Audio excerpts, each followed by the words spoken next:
የሚል እባላለሁ እና ማለት የፈለኩት ሰው ስለ እኔ ሳይገባው የሚቀረው ብዬ የማምነው ይሄን ጠፍቷል ብሎ ካሰበ ነው። ስለዚህ አንድ ሰው በሌላ ሁኔታ ሌላው ነገሮች ሊገባው የሚችለው ህይወት ሲኖር ጊዜም ሲኖር ነው ብዬ ነው የማምነው። እና የይዞታ ጥያቄ ሲኖር ሰው ራሱ ህይወት እንዲኖረው ያስፈልጋል። ስለዚህ ለምንድነው ህይወት የሚኖረው? ሁሉ ነገር እንዲኖረው ነው። ስለዚህ ሁሉ ነገር ሲኖረው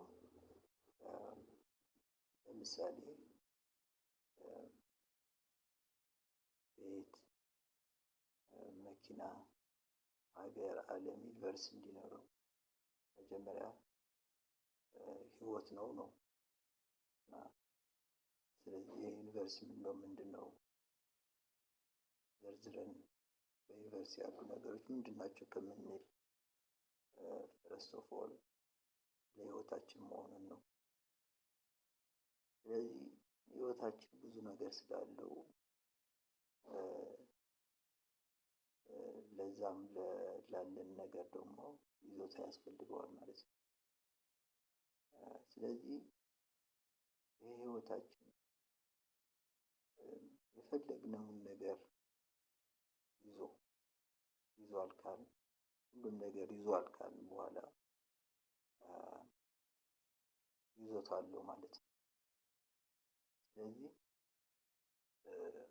ከዚህ አንፃር መመለስ ይቻላል። በሌላ ግን አመጽ የነጻነት ጉዳይ ሲኖር ደግሞ እሱ ሌላ ጉዳይ ነው። እዛ ጋር የለም።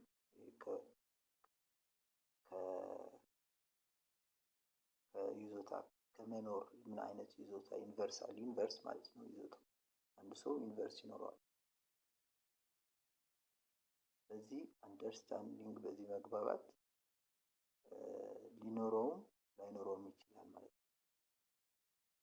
ካመፀ ላይኖረው ይችላል፣ ከተመራ ደግሞ ሊኖረው ይችላል የሚለው መግባባት ነው ያለው ማለት ነው። በዚህ መልኩ ነው ይዞታ የምናየው ማለት ነው።